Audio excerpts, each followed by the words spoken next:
Olá, pessoal, tudo bom? Gente, então agora nós vamos fazer o fechamento, né? Quer dizer, o pós-independência dos Estados Unidos. Nós não vamos nos alongar, né? A verdade é que nós estamos encerrando, né, a parte referente à apostila 2, né? A parte referente a Estados Unidos na apostila 2. Então, o que fica para nós, gente, é a questão referente a o pós-independência dos Estados Unidos. Gente, primeira coisa que é legal a gente entender, Declaração de Independência, 1776. Beleza. Fim da Guerra de Independência, vitória sobre os ingleses, 1781. A Constituição dos Estados Unidos fica pronta, 1787. 6 anos. 6 anos entre a declaração, entre o fim da Guerra de Independência, a conquista da vitória sobre os ingleses e a confecção e a outorga da Constituição dos Estados Unidos. Então, algo está errado. Aqui está errado, porque, olha, no Brasil, onde a coisa foi enrolada, né, a independência se consolida, a declaração de independência, tem muito pouco conflito envolvido, né? Na verdade, o conflito se limita mais ao extremo norte do país. Então, o Brasil, a declaração de independência se dá em setembro, né, de 1822, a Assembleia Nacional Constituinte já está reunida no iniciozinho de 1823, e em 1824 tem toda aquela papagaiada que a gente viu, né, em que o Dom Pedro fecha a Assembleia Nacional Constituinte e prepara a Constituição ele mesmo. Então, 1822, 1824, a Constituição já está pronta. 2 anos. Nos Estados Unidos, 6. Por quê? Porque começou uma brigaiada entre eles, fruto do fato de você ter 2 universos muito distintos. A verdade, gente, é que se você for analisar lá dentro, você tinha uma situação tão divergente entre o norte, o centro-norte e o sul, que seria quase que inimaginável que eles conseguissem criar um país, né? Como vão se juntar, né? Porque o que eles tinham em comum era a língua, né? A língua inglesa e os padrões culturais relativos à religião protestante, né? Mas em economia e sociedade, as diferenças eram absurdas, né? Havia um abismo entre eles que era impressionante. Vamos pensar, né? O Sul, com uma base econômica agrária e adotando um modelo escravista, e o Norte, baseado na pequena propriedade, no trabalho livre e caminhando no sentido de um aperfeiçoamento econômico na direção não sei se a gente pode chamar de aperfeiçoamento, mas um progresso econômico no sentido da industrialização, né, pessoal? Um encaminhamento da economia que vai levá-los na industrialização. Então, não tem como ser mais diferente a realidade entre essas 2 partes do país, tá? A solução... Então, lá, no momento em que se consolida a independência, vai haver muita briga, né? O primeiro presidente dos Estados Unidos é George Washington, né? Que comandou as tropas norte-americanas na Guerra de Independência. Depois nós teremos o grande intelectual Thomas Jefferson, né, pessoal? Então, nesse primeiro momento, até a Constituição ficar pronta, foi um sufoco. Por quê? Porque você tinha duas correntes distintas. Uma que defendia a criação de um Estado mais centralizado, na forma de uma federação, que seria comandada por um presidente da República, que teria aí um certo grau de poder de intervenção. O problema é que era impossível você ter leis iguais para os dois lados. Era impossível você ter uma situação como você tem hoje no Brasil, como você sempre teve aqui no Brasil, uma centralização jurídica. Porque ia dar merda, né, pessoal? Então, o que acabou acontecendo foi a vitória da ideia de uma confederação. Não é uma federação, a Nix ali atrás, aquela sem vergonha. Bonitinha. Tá? O movimento chamado antifederalista venceu. Né? Então, a minha esposa é advogada, a gente estava conversando sobre isso, e ela explicando como é que é esse modelo, é um pouco, né, não nos diz respeito, mas é isso, é uma confederação de estados independentes. A Confederação de Estados Independentes, o que é que fica decidido? Que você terá um presidente que basicamente irá controlar a política externa. Um presidente que cuidará da política externa. E a política interna será controlada pelos governadores de estado. Então, cada estado terá sua própria legislação. Então, você vai criar situações que são inimagináveis para nós até hoje. Né, pessoal? Eu estive nos Estados Unidos no ano passado,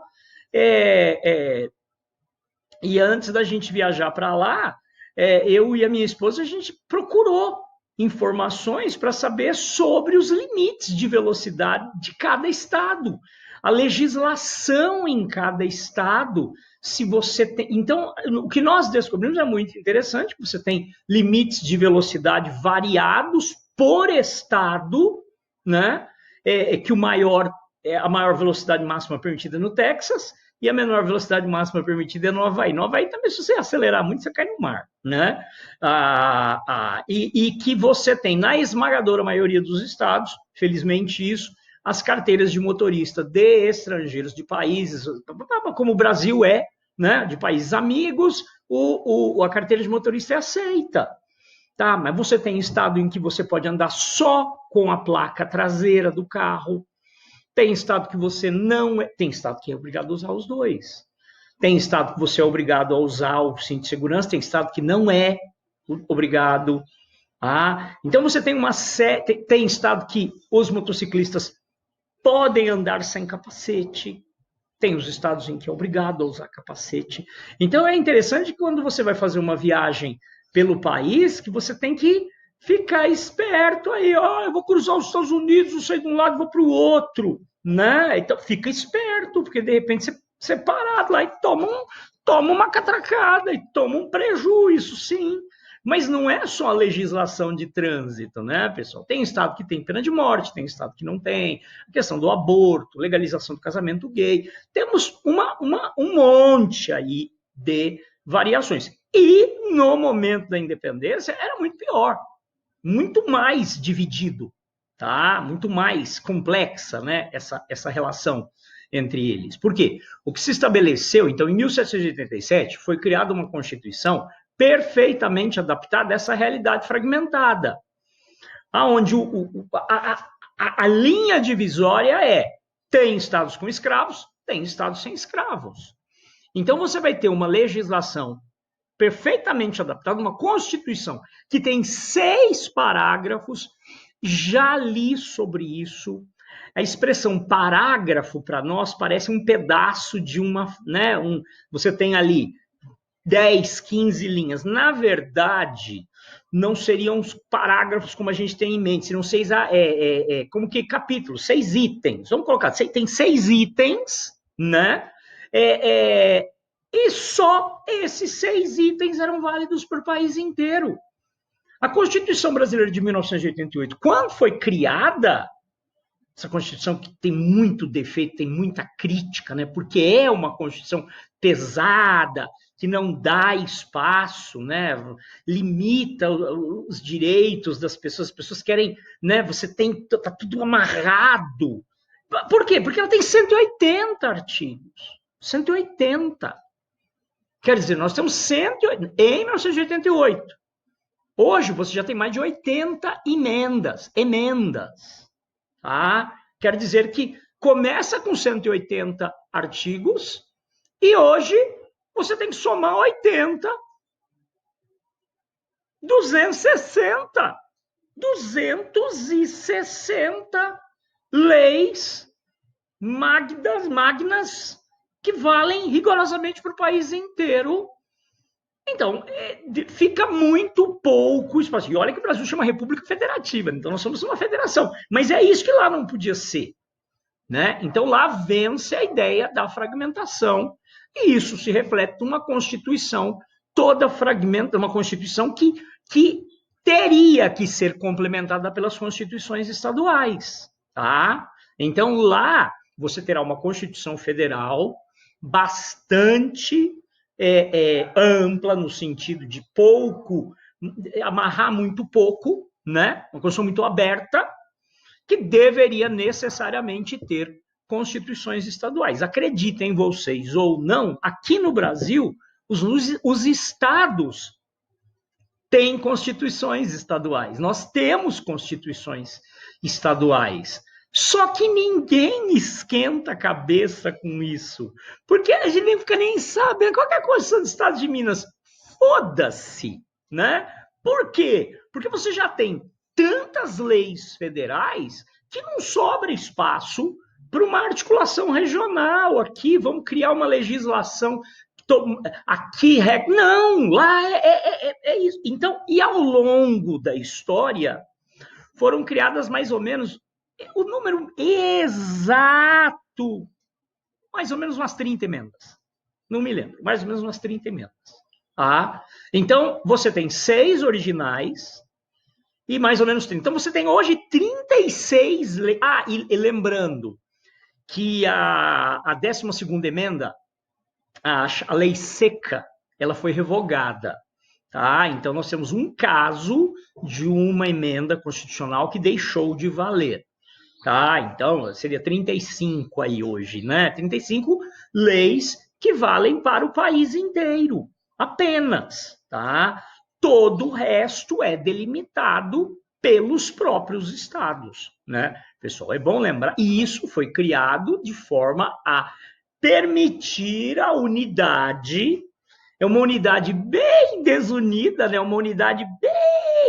É aquele casal, eles se casaram, mas resolveram não ir morar juntos, né? Eles se casaram, mas cada um continua morando na sua casa, tá? É estranho. Claro que, né, é uma analogia besta que eu estou fazendo aqui, porque, né, casamento, país não é casamento, mas a ideia é mais ou menos essa.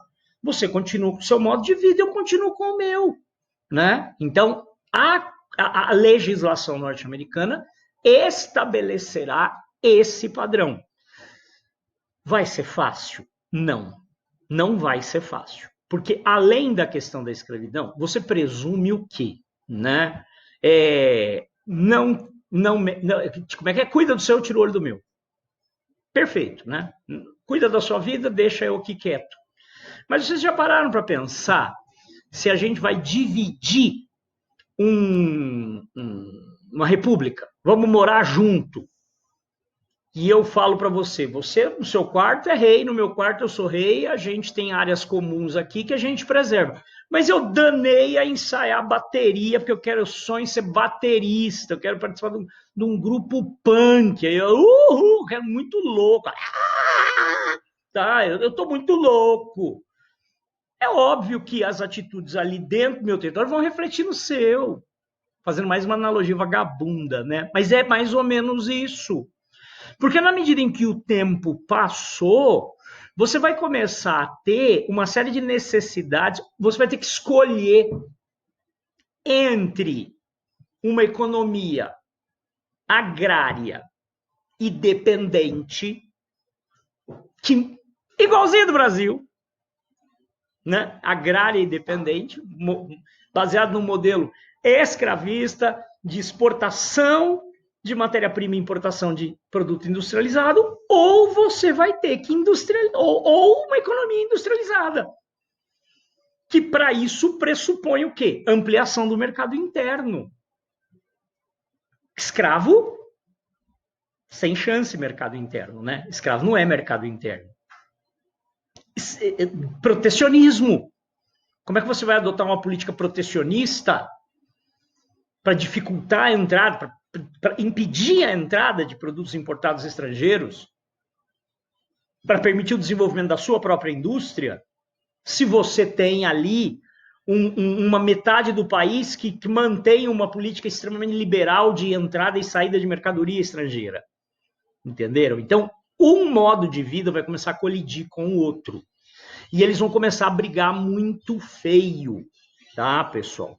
É óbvio que o que estava exposto para o público, a parte mais visível da rixa entre os dois lados é a questão da escravidão.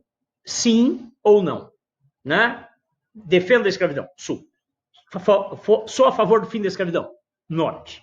É óbvio que isso era o problema mais visível, mas você tem mais problemas ali dentro, né? Você tem esse na vitrine e mais alguns ali no depósito, né? Por exemplo, a adoção de uma política protecionista quanto à questão industrial ou uma política liberal sem absolutamente nenhum tipo de regulamentação.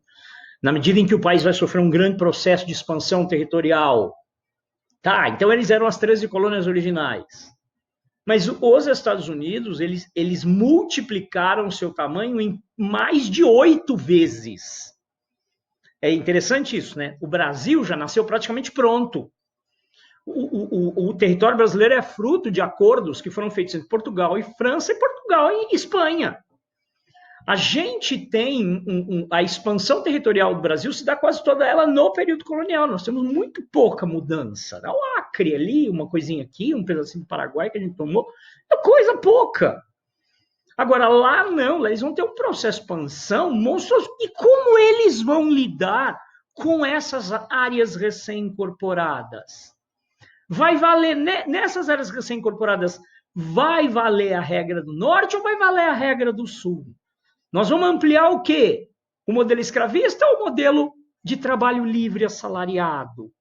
Tá, pessoal? Então, é natural que eles vão ter problemas. Tá, pessoal? E esses problemas, é interessante isso, porque a Declaração de Independência se dá em 1876, a consolidação da independência em 1781, a Constituição em 1787 e a Guerra Civil Americana, onde eles vão acertar esses pontos, lá em 1861. Portanto, mais ou menos aí, 90 anos após a independência, né, 80, 90 anos após a independência, é que eles vão resolver alguns desses problemas, tá, pessoal? Então, nós vamos ter que esperar 90 anos aproximadamente para você chegar numa situação tal de tensão em que o país vai mergulhar numa guerra civil. Quer dizer, para resolver problemas, vão ter que fazer guerra. Olha, né? E uma curiosidade, viu, pessoal? Até o início do século XX, tá? Até coisa da década de 10, né? Até da década de 10, você cometia um crime num estado, podia fugir para o outro, tá? Não existia integração. Então, eu era moleque, passava muito filme de Bang Bang na sessão da tarde, né? E aí o cara falou assim, eu sou procurado em 18 estados. Né? Aqui no Brasil, né? Imagina, era bagunça, o cara, né, cometia crime em quase todo o país, não era, mas não, esquece, entendeu? Por quê? Porque você podia fugir de um estado para o outro. Só com o aumento do crime organizado por conta da lei seca que será criado o FBI, né, o FBI, né, o FBI, que é a Polícia Federal Americana. E a partir daí, se você comete crime em 2 estados, se você cometer crime em um estado só, quem cuida é a polícia, normal. Se você cometer crime em 2 estados, aí já é o FBI. Tá? Aí fudeu-se, pode fugir para onde você quiser, que eles vão até você. Tá, pessoal? Então é interessante isso, que acabou a mamata do fugir para dentro do próprio país. Gente, vamos ficando por aqui. É o fim do nosso semestre. Gente, amo vocês de paixão, tá? Nossa, que vontade de estar aí, doido para que em algum momento aí a gente possa, ai, Jefão, vai ter um churrasco aí, vamos lá com a gente. Tô dentro, tá, pessoal? Então, olha, é só me chama que eu vou, tá certo, gente? Então, vamos encerrando por aqui. Muitos beijos para vocês, muitos abraços para os meus amigos e até agosto, gente. Valeu, pessoal.